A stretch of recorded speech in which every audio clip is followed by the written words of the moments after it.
I do think that there's a lot of work out there that's not going to be any worse with AI. I think in terms of like the role that AI is going to play in marketing, I feel like it's like asking a caveman, hey, how's this new wheel going to change things? Hey there, James here, and you're listening to the Own the Moment podcast, the show where we explore the complex and always evolving landscape of marketing, advertising, and branding, and try to get to the bottom of what it means to be a truly memorable brand. The Own the Moment podcast is brought to you by Como Technologies, a self-service, complete customer engagement platform that helps you cut through the noise to truly connect with your customers and retain and grow those connections over time. With Como, you can build and deploy new campaigns, activations, promotions, and programs in days, not months, and our software is used by some of the world's biggest consumer brands, from Heineken to Budget, Goodman Fielder, Foxtel, JLL, Williams Racing, and McDonald's. Learn more at como.tech. This week's guest is Kevin Lynch, a creative director at Oatly. Kevin and his team refer to themselves as the Oatly Department of Mind Control, which I think tells you a little something about their creative department. Oatly, the billion-dollar oat drink company out of Sweden, is a brand that loves to push the boundaries and has truly mastered the art of capturing attention in an increasingly noisy world. Or is it a noisier world out there? Kevin believes that the marketing world isn't actually getting any noisier, it's just that brands are getting more predictable, leaving a huge open goal for those willing to take a more creative and bold approach, something that Oatly undoubtedly does extremely well. Kevin and I spoke at length about building a challenger brand, winning hearts and minds in an industry filled with aggressive incumbents, responding to the haters online, their wonderful spam newsletter campaign, and the value of great copywriting. This episode is packed with takeaways for marketers and creatives alike. I hope you enjoy it. Let's get to the show. Kevin Lynch, thank you so much for being on the show. Thanks for having me. I have to admit, I've been on podcasts before. I've never been on one where there's not actually a podcast to listen to beforehand. So it's great to be on your pretend podcast. Yeah, hopefully this does make it to air one day. Kevin, I found this quote from you, which I really love. And you said creativity is more impactful if it's the center of a company's culture rather than the name of a department. I also found on your LinkedIn that you call Oatly's creative department the Department of Mind Control, which took me to, I don't know, sounds very Orwellian or something like that. So, tell me sort of how, I guess, where did that moniker come from, and how can a brand put creativity at the core rather than just the name of a team or department? Yeah, sure. For that particular moniker, if you dig into sort of the origins of a lot of things here at Oatly, you discover that it's like, oh, why did you do this? The answer you get is like, we thought it would be funny. Okay, yeah, and that was basically it. John Schoolcraft, who is very important here, he basically came into Oatly, and one of his big desires was to kill the marketing department. And essentially, what came out of it was the Department of Mind Control, Oatly Department of Mind Control. And, I think it sounds like it's just a moniker type thing, but I do think that when you're familiar with organizations and structures and things like that, a marketing department or a creative department does certain things. No one's quite sure what a Department of Mind Control is supposed to do, and I think by having such a weird title, it kind of enables us to do things that are a little bit more borderless, if that makes sense. And I think what you find here, when you talk about putting creativity at the core of a business, I don't think that's a decision that a creative department or marketing department decides. It really is sort of an organizational one.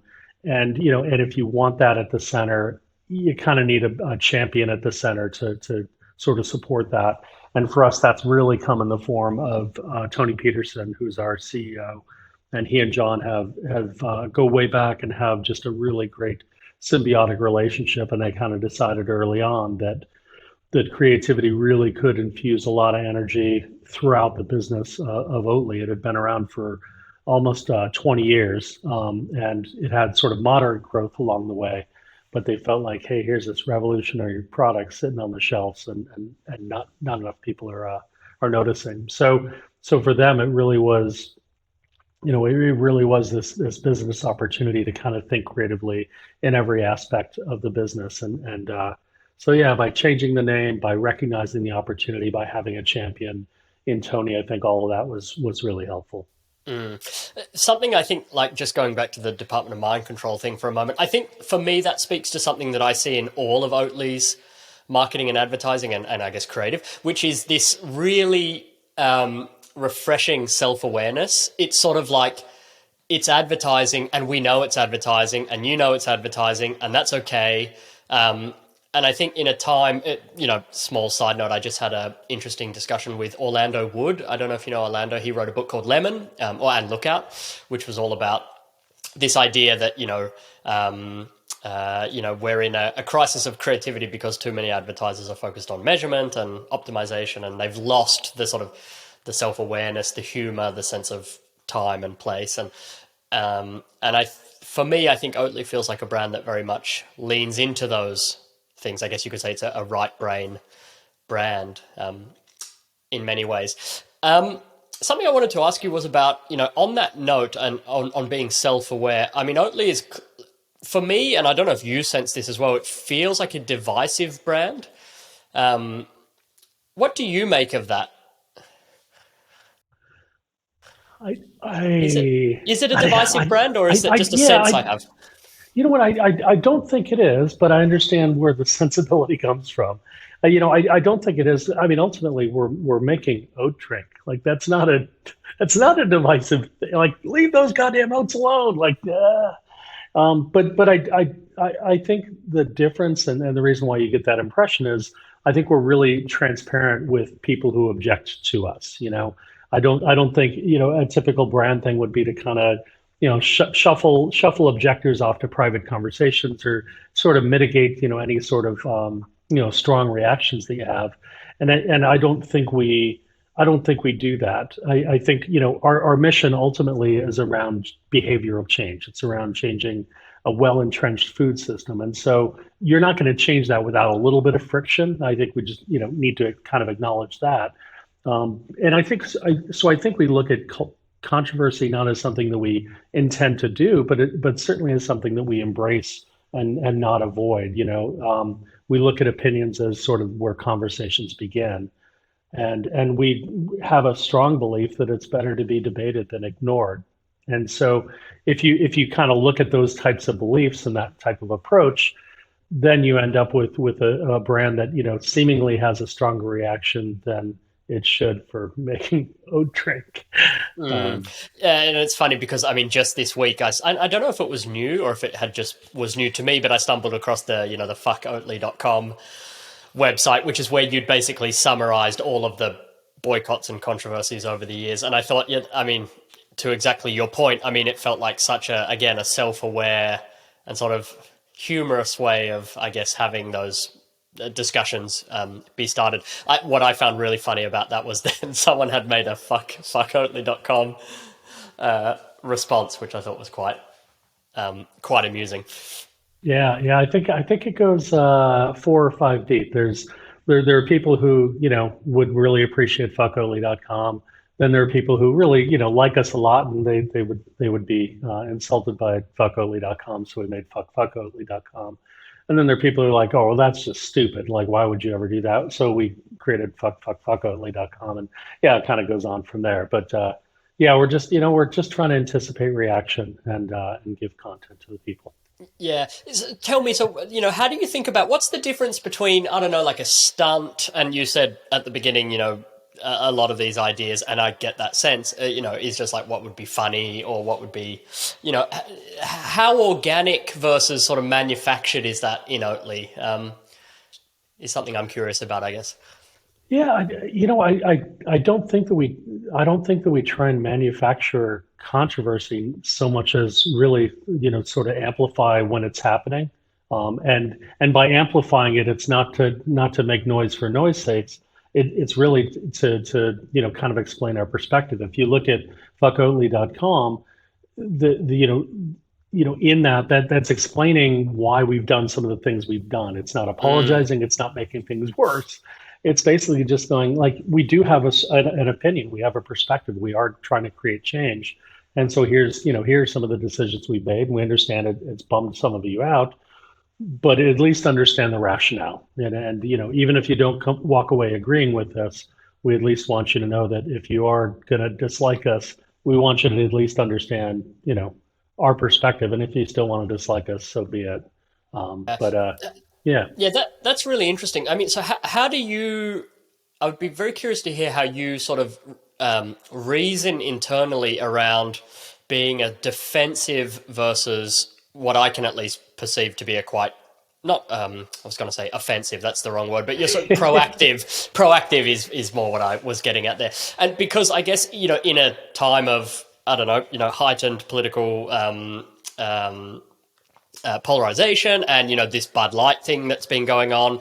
One thing I notice about Oatly is, for example, on LinkedIn, where I spend far too much time, your social media team will respond to what seems like almost everything, which is just fascinating, both sort of criticism and praise. How do you think about, you mentioned amplifying and it's better to be debated than ignored, but how do you think about sort of being defensive and protective of the brand versus, I guess, being more proactive and open to it evolving naturally and being part of the discussion? How do those discussions go internally?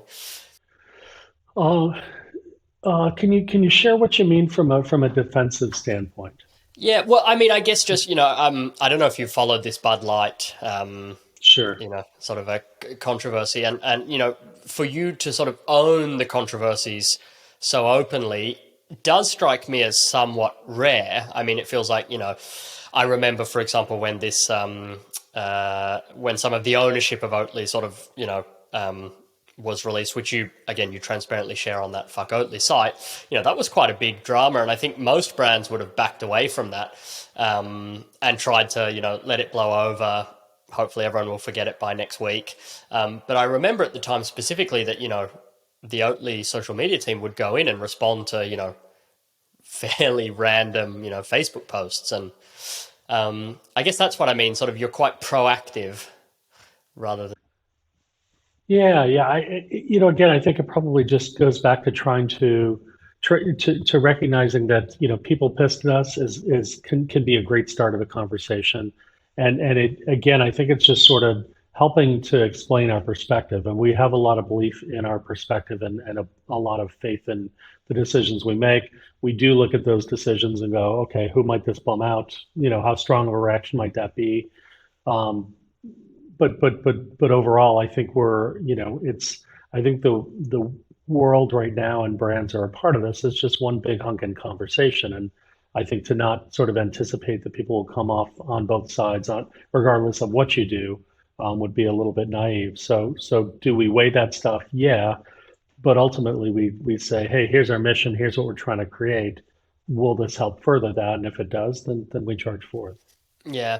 One quote I found from you online, which I guess is sort of related to that, is you've said, care more about your audience than you do about your brand. And, maybe that's related to that in a way. Yeah, Um, yeah. Go ahead. Sorry. no, no, sorry, go ahead. No, I think that's I think brands are a little bit like people. We love hearing the sound of our own voices. But ultimately, I also think when you think of that interaction online of whether it's our community management team or some others, like when someone cares about you, when they're actually listening. I always look at a successful conversation as one where you ask more questions than you answer, and I think we try and take that sort of approach with brands as well, because I think there's a lot of structures. There's a lot of structures that we have in marketing that just sort of naturally will guide our POV to be much more around our own interests, our business. Look at like the format of a brief. You've got business objectives and target markets and product specs and what people are there, but it is very secondary. I've always kind of glitched on the term consumer. Just like that right there basically says I'm not even going to value you as a person. You only exist to me if you're going to buy something. And I think that's a dehumanizing approach. That's a very marketing centric approach. And so I think anytime you can kind of recognize some of those structures and biases, it gives you a good opportunity to be a little bit more people centric. And when you can, I think people will reward you with their attention, and that's pretty awesome. Yeah, that makes total sense. So Oatly is, of course, I guess most people know, but for those that don't know, it's a Swedish brand. Tell me, how do you feel the Swedish culture, I guess more broadly, has impacted the Oatly brand, if at all? You know, is it a fundamentally Swedish brand, and if so, sort of how?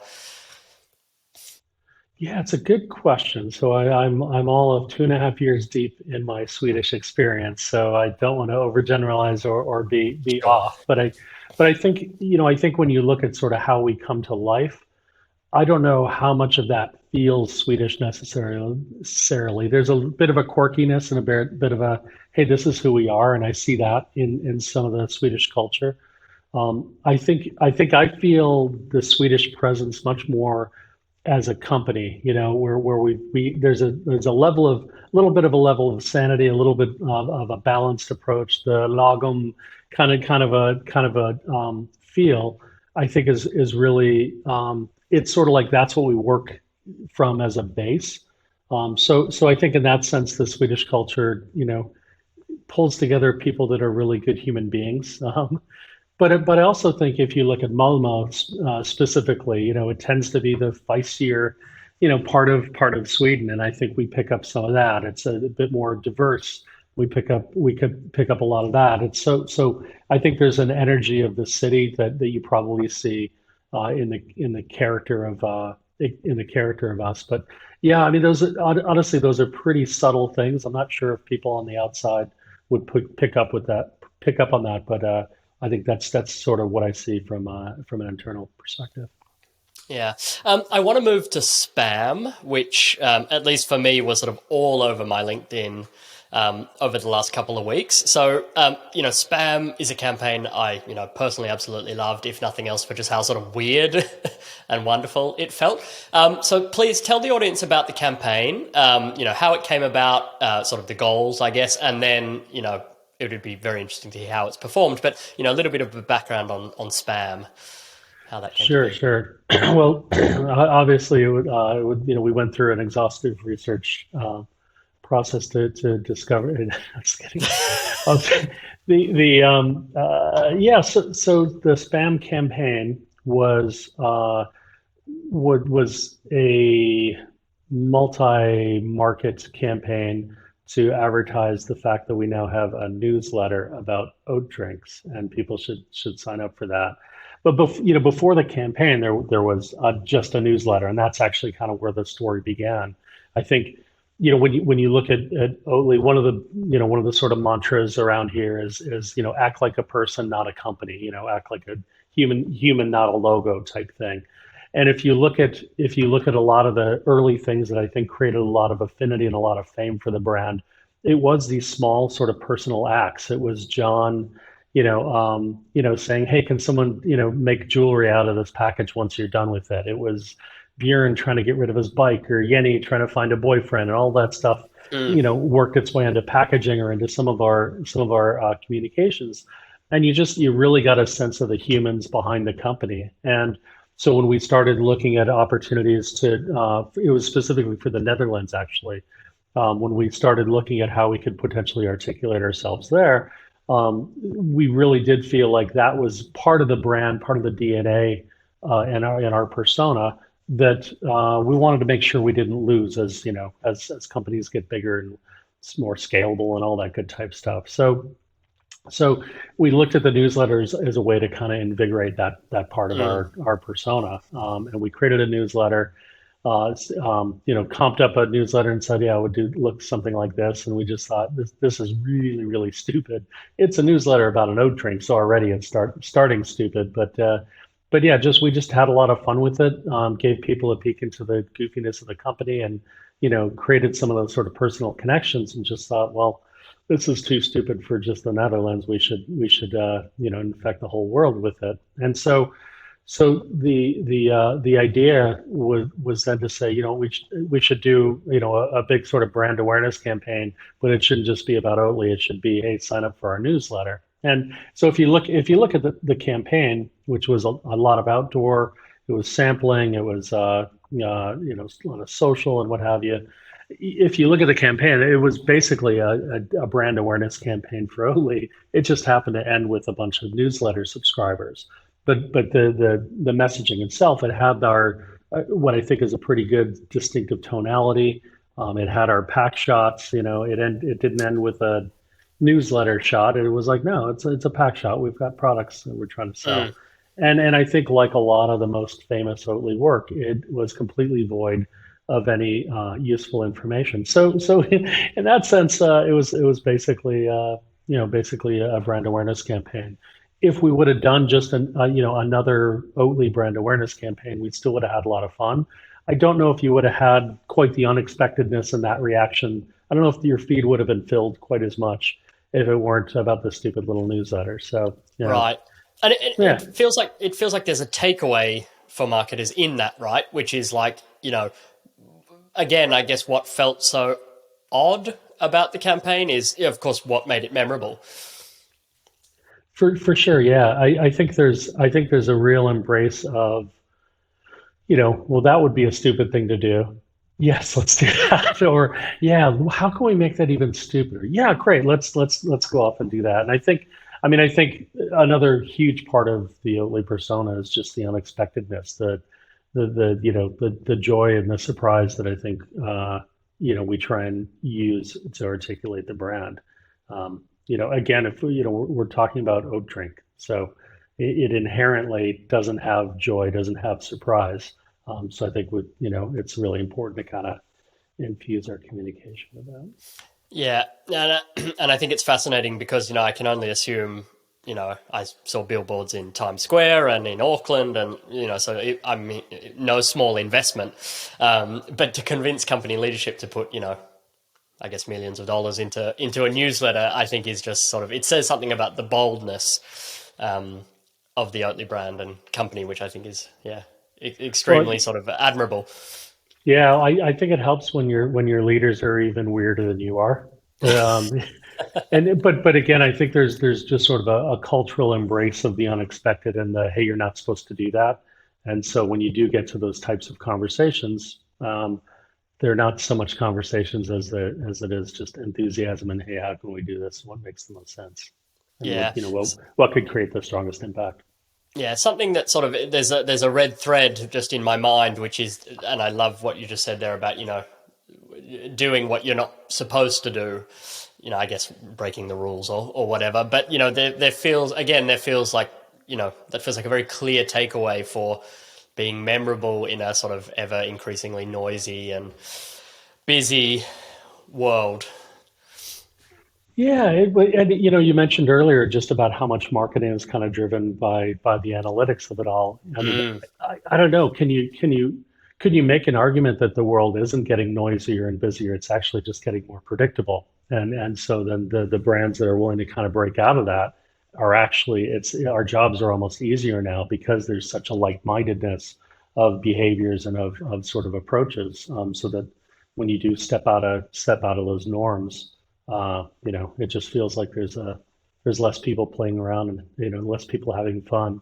That was one of my favorite reactions from the newsletter and the campaign was, someone wrote and just said, "You guys just look like you're having fun," and we number one we are, but number two, I think that's part of what we're trying to do is spread the joy a little bit. It's again we have a serious mission of changing changing food systems and shifting people from dairy to plant based.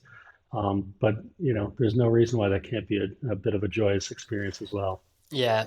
And I hate to be self-referential and mention other episodes of this podcast, but like I said, I was speaking to Orlando, who again wrote the book Lemon, all about sort of the decline in advertising effectiveness over the last 10, 15 years. And one of the topics that we spoke about was exactly to your point, just how few brands are leaning into fun, humor, nostalgia, and which like Orlando says, is crazy because so much of what we know about how to build strong sort of emotional resonance from a branding perspective is about tapping into all of those things. And to your point, just being fun and going back to spam for a moment, I put something out on my LinkedIn as the whole spam thing was blowing up. And asked, my network for their views. And one of my friends who works in the creative agency world said, just to make someone smile is sort of a radically underappreciated outcome. And I think clearly, spam made a lot of people smile, if nothing else for the copywriting, which is, I guess, something I'd like to pivot into the copywriting. For me, Oatly's copywriting feels very, very strong. How have you created a culture and an environment in which great copy seems to just continuously come out? How does one create a sort of an excellent copy culture? Yeah, good question. and the reason I say that is it's funny. We make things really difficult to be perfectly honest. We don't have a brand guide. Oh, At wow. all. There's nothing written down to say our voice sounds like this. These are our colors. This is our typeface. Like nothing. We kind of refuse to even pin specific adjectives on that voice. We have a creative director who goes way back with John, and word is that it took him about 2 years before he really started feeling comfortable with the voice. Um, and from my own journey, I kind of feel like when I walked in here, well, I'll give you a quick story. When I was first starting to interview with the company, I didn't have a portfolio online, and they said, well, we should probably see some work samples first, which seemed like a reasonable ask. Um, and so I just put together a PDF and and started with the title page of 5 reasons why I might be right for you, and because I wasn't sure, didn't know the company very well, didn't know the people, and so one was client and agency experience, one was international experience, one was working with passion brands. I forget what the fourth one was, but I got to the fifth and I couldn't, like, I kind of had covered everything pretty well with the fourth. And the sort of smart thing to do would be to go back to your title page and change the Mm. number. But instead, I sent them this PDF promising 5 things, and when you got to the fifth thing, the copy just read, "Oh shit! Like I can't believe I promised you 5 things and I can only think of 4. This is so embarrassing." And they talked about how like that was just such an Oatly-ish way to do things, and so I felt like when I arrived here, man, I got the voice. Like it's sort of pretty naturally the way I think. And now 2.5 years later, I am crippled by insecurities. I feel like the longer I'm here, the worse I do. So yeah, no, it's not an easy environment. But one of the big mantras here, I keep saying mantras like we have a lot. I guess we have a lot. Is we're consistently inconsistent, and so I think any consistency you do see in that tone of voice is purely unintentional. Um, Hmm. I Yeah, think I that's think fascinating. I think the hardest thing about coming on board here is kind of unlearning, in kind of in whatever capacity wherever you Ah, join this company, but for writers specifically, unlearning, selling things, giving a nice clever close, like what being product centric. We're not overly interested in that. We're not interested in proper punctuation. If you want to go off on a tangent, yeah, cool. That's a great idea because that's just how people think. And to do so makes you and makes us even more sort of human. And so I think just, kind of leaning into that and kind of, you always have these thoughts in your head. Well, we just want you to write down those thoughts and we actually want you to just keep them right there. And I think that's part of the humanity that comes through in the voice. So it's hard to do things wrong, I think sometimes, and that's essentially what we're trying to do. Yeah, speaking of that, that idea of sort of just saying what you're thinking or whatever. One of my favorite pieces of copy from the spam campaign was, there was a billboard in Times Square, I think, and it said something like, what would be dumber than buying a billboard to promote a newsletter? And then in the background, there's another building which has another billboard and it says, buying two. And I think, I mean, that for me, it's just so funny, silly, but really memorable, I guess, to sort of. Nice. Yeah, we didn't get a photo of one of my favorites in Berlin, which was another one where you had two like just gigantic billboards next to each other, and one said, "Have you ever seen such a huge ad for an oat drink newsletter?" And then the next one said, "Besides the sign next to this, have you ever seen?" It's just amazingly stupid. But Yeah. yeah,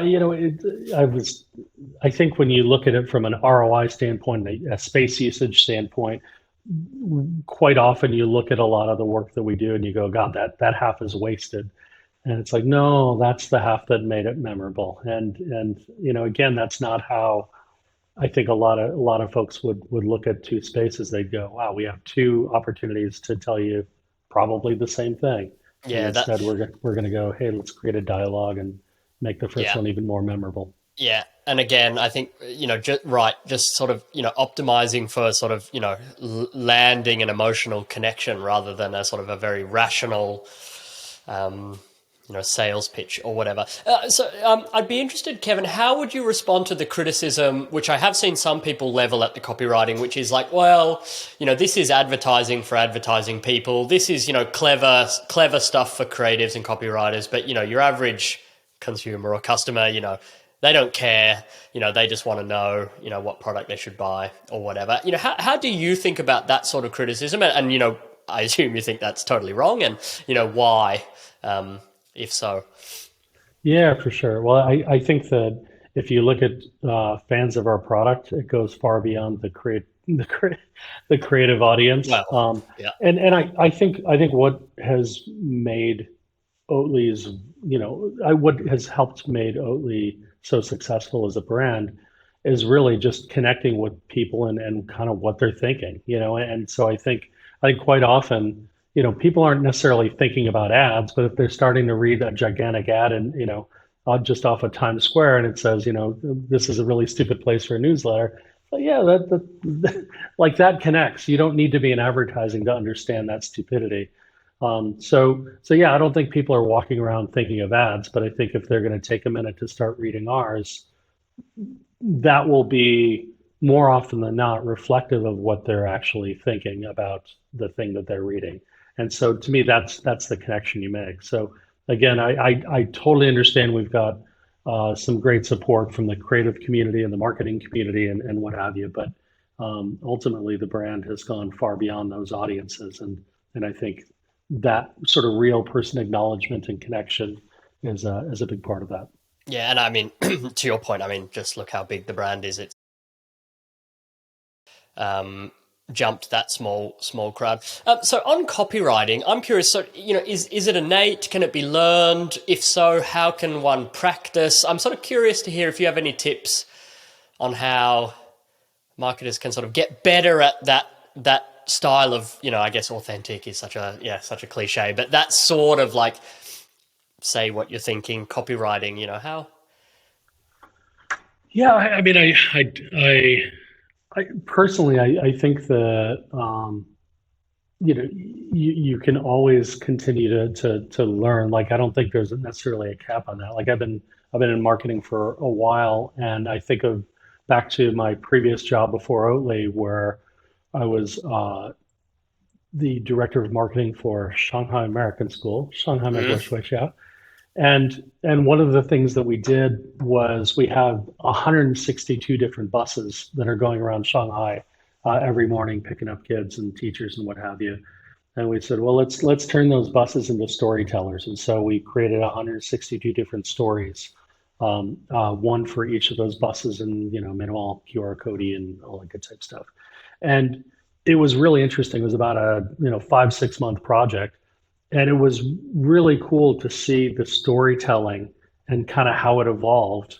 Just in a 4 or 5 month period, you were doing so many of them, and it wasn't just me; it was my coworkers as well. It was the best proof point of just sort of like how quickly you can learn if you're kind of intensely doing that. And so I think, just purely from a learning standpoint, I think that's super helpful, and just, continuing to do it.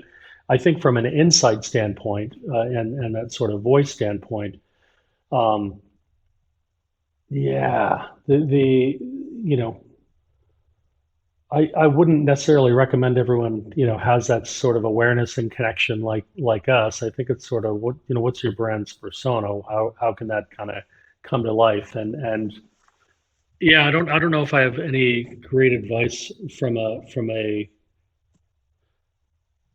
let me back up. I I think if you're in charge of a brand, the voice is certainly part of that, but it's sort of I do think it helps to go, how do you want someone to feel about your brand when they see your stuff? And then just being super pure to that. Sometimes it's the reaction that's most important. The audience and their reaction is more important than you and what you have to say and what you have to sell. I think you're already going to end up in a good place, and that could be aspirational, humorous, serious, sad, whatever it might be. I do think that's probably a step that most marketers don't take. Right. Does Yeah, that I think make no, sense? I think that does make total sense. And I mean, coming from more of the traditional sort of marketing rather than advertising side myself, I mean, yeah, I can totally see how, that sort of emotional, how what feeling should we leave the customer with is discussed far less often than, what are we trying to sell, and, what's the call to action, and, funnels, and, you know, all of that stuff. For So sure. I think that makes total sense, and that's a great takeaway. Yeah. So just Can, touching. sorry. You know what? There's one other thing. Just thinking about it from a writing standpoint, Mm, that I found really kind of cool over the last few months, which is like finding a bar that you can't reach. Finding like sort of a next level. So last summer, I just as a side project decided, I'm going to start to submit to McSweeney's online every month, and just to try and get there's such wonderfully written articles, and I'm just gonna yeah I'm gonna do this every month. And so I wrote one, while the minute I thought of the idea, I'm like, yep, I'm gonna write one every month. I did my first one, I sent it in, and like 2 days later they're like, yep, we'll take it. And I'm like, oh, this is amazing. And then every month since, they've like rejected everything that I've sent. And I think to me, it's been really, really kind of helpful and instructive, because it's not like Oatly is teaching me to be a better writer. On the contrary, I'm losing all my skills. But just having that bar that you're not going to be able to reach, and I think is mm, really just having that healthy dissatisfaction with whatever level you're at. And I would say that certainly as a person, but even potentially as a brand as well. Like just being really, really critical of your stuff, killing off the weakest thing, or highlighting the weakest thing and go, hey, we never want to sound like this again. Um, I, I, I do think, as much as, there's a lot of nice words said about a lot of the Oatly work, we do a really nice job of continuing to just pick on stuff that could have been better, mm. and what have you. Yeah, I think we live in a pretty fearless, people will cover you if you make mistakes, and that's a really nice supportive environment. But yeah, I do think it's helpful to just remain, sort of self-critical as you can. Yeah, no, that makes yeah, that makes all the sense. Um, so I just want to touch a little bit on sort of, you've been in, I guess, advertising media for a while now. What's most different about it, about the industry right now as compared to when you started? Sort of, where are we, and how has it changed over your time in the industry? Yeah, I think some of the first changes that come to mind are just sort of what form it takes. When I came into the business, you basically had outdoor, radio, TV, or print. Like that was those were kind of your things. Maybe some direct mail or what have you, and that's kind of it. And I think looking at so many of the channels now, there's such a great opportunity for participation, for actual dialogue back and forth. I think that's super fun. I think the sort of constant evolution of the language. I joke that Oatly is kind of ruining my English, but it, like, I think the world's kind of ruining everyone's English. We're all like creating these sort of forms of language, and slang is becoming playing an even bigger part of life than it used to. And I think that sort of constant evolution, and that those dialogue driven channels, I think that just makes for almost an entirely different business. And I think that's super cool. Yeah, that's fascinating. And so, how do you think about, I guess, the next 5 to 10 years? Where do you think we're going? How do you think about AI? Would be curious to hear what Oatly is sort of discussing, without giving away trade secrets, obviously, but internally, how do you guys think about AI and generative AI and its place in creativity? And Yeah, I mean, I think when you look at sort of the next 5 to 10 years or what have you, I do think that there's enough platforms that people can kind of pontificate on what should be, where's the industry going. And I think if you really look at people or organizations or brands that are changing things, they're not doing what the industry is doing anyways. And so I think there's a whole lot of navel gazing, and I think there's too much attention paid to where the industry is going. It doesn't really matter where it's going. huh, If I think agencies or collectives or whatever are really excelling at kind of doing their own thing. And so sort of the more we're able to share and create visibility of our own work, I think again it's that nudge to acting like everyone else. And I think the magic is still to kind of go off and do your own thing. If you want to pay attention to where the industry is going, do so that you know what to ignore. You know, yeah, and yeah, go ahead. sorry, I was just going to say, sorry to interrupt. I saw someone on LinkedIn say something quite witty and funny the other day. They said, Chat GPT is good because, you can feed it a brief and then do the opposite. And that's probably the right path. And, a little bit cynical, I guess, but, I probably directionally pretty spot on. Totally spot on. Yeah, and I think that's when you ask about AI specifically. I mean, I can't necessarily chat about what we're talking about internally, but there's definitely an observation that everyone is running towards it, trying to figure it out, trying to play a role that maybe they don't need to do. Like the whole desire to be a prompt engineer. Reminds me of like the early aughts where everyone's like programming. We all need to know Flash like now. Right. And frankly, if I knew Flash back then, I would have been able to bring other ideas to life, and that would have been Mm, cool. Just as sure. now, if I had spent more time in being a prompt engineer or what have you, yeah, you could definitely bring some ideas to life or what have you. But and I do think that there's a lot of work out there that's not going to be any worse with AI. Mm, But I think in terms of like suggesting how the role that AI is going to play in marketing is, I feel like it's like asking a caveman, hey, how's this new wheel going to change things? Like it's a bunch of ways that have not been thought. I don't think the caveman would have seen the lazy Susan. I think that's right. And I think there's this, it's worth remembering that, the fundamentals of marketing never change. And I think that, that's absolutely true of AI. It'll be useful in, some ways, and I'm pretty sure it will impact society in some totally immense ways. But, probably advertising for me, at least good advertising and good marketing, probably not. Not at the core level anyway, of like telling stories, connecting with people, driving emotional responses, etc. Yeah. Kevin, I want to move on to, I could literally talk to you all day.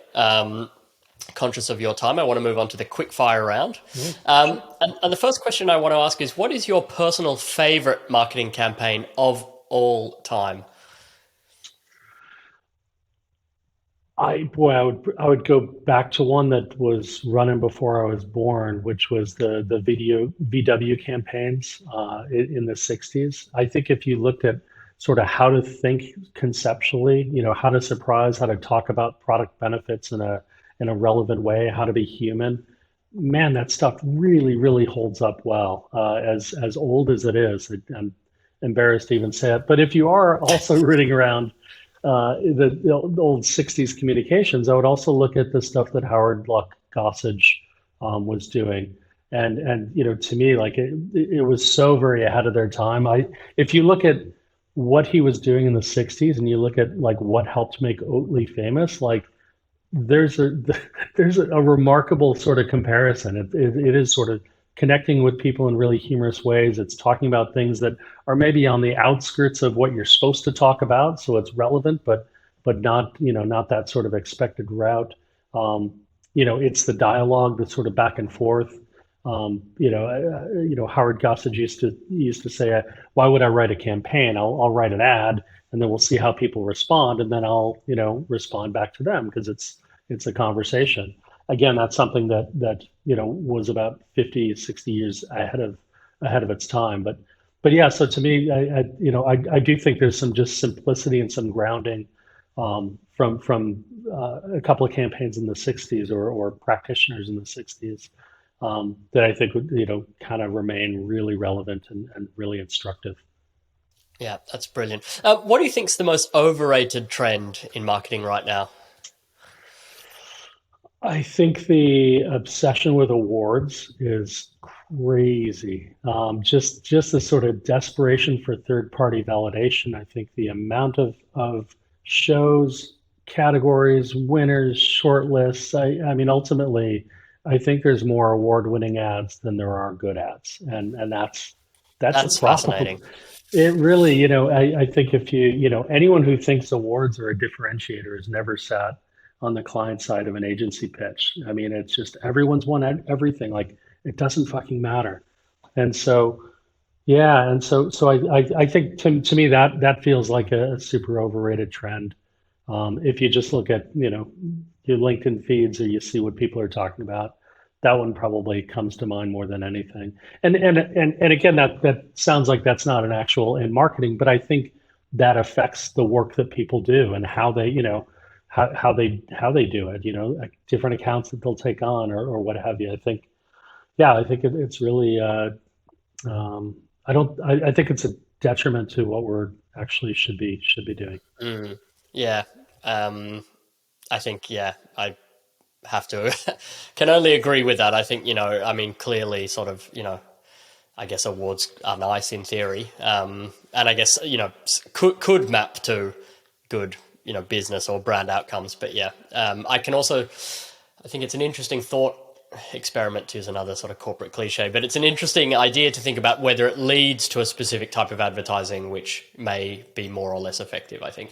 What about underrated? What's the most underrated tactic right now? What aren't we doing or talking about that we should really be? God, I the first thing that comes to mind, again, I'd go back to like a '60s thing, but I think like if you look at memorability devices like Mm, taglines and jingles, like yeah. I don't know why we left those. I like, music is a really good way to, entrench a message in someone's brain. Taglines that don't quite make sense but are memorable. That's a really great device. And again, if you look at it from a groupthink standpoint, you go, well, no one's doing that anymore. It's like, great, we should all be doing that right now. Or actually, we shouldn't all be doing it. At least a couple of us should be doing it right now. Yeah. And I Yeah. think the first ones that do it and do it well, everyone will soon follow them, and then it'll get old. But really, like we've left a couple of really good devices and tools aside, and I'm not really sure why, other than maybe they seemed uncool. Yeah, well, again, going back to Orlando Wood and Lemon, I mean, one of the central ideas in his book is, that, right, those are all very right brain advertising ideas of, right, fluency and, yeah, everything from jingles to taglines to mascots. Mascots feels like a very uncool thing. And I think you're right. I think, a part of it is just that it feels old and that's what we used to do. But, if you look at, should have gone to Specsavers, you're not you when you're hungry. I mean, of course, things like Just Do It. and even just thinking back to your own childhood and, the jingles from TV ads, you can still remember. I mean, I can still remember the phone numbers to like obscure, I don't know, like Totally. retailers in, Australia in the 90s. I mean, it's bizarre, but, they're sort of burned into my brain. And I think that says something about how powerful they are. Yeah.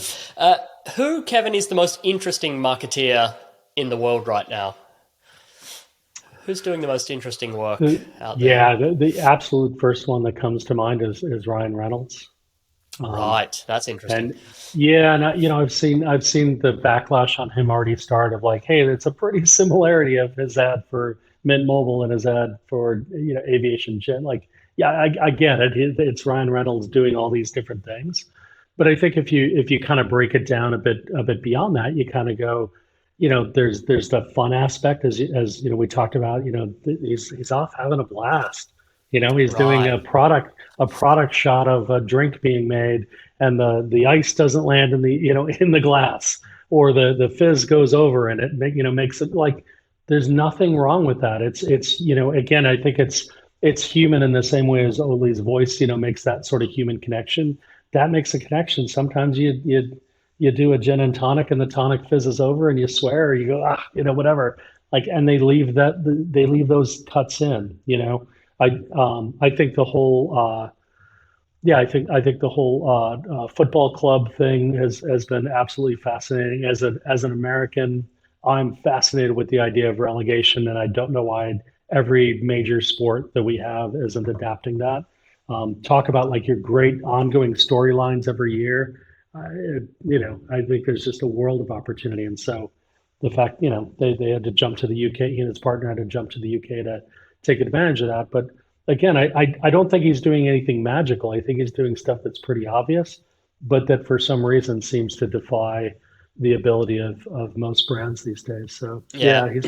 he comes to mind. Taylor Swift comes to mind, and just sort of every aspect, from creating loyalty to shifting platforms to teasing and upcoming releases. Like, again, there's such standard things, but I think they're taking our tools and they're just having more fun with them.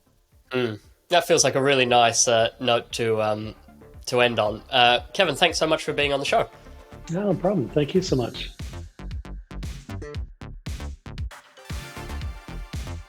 Thanks for listening to the Own the Moment podcast. If you liked this episode, make sure you're subscribed so you don't miss upcoming episodes. And to suggest a guest or provide feedback, please visit our dedicated podcast hub at ownthemomentpod.com.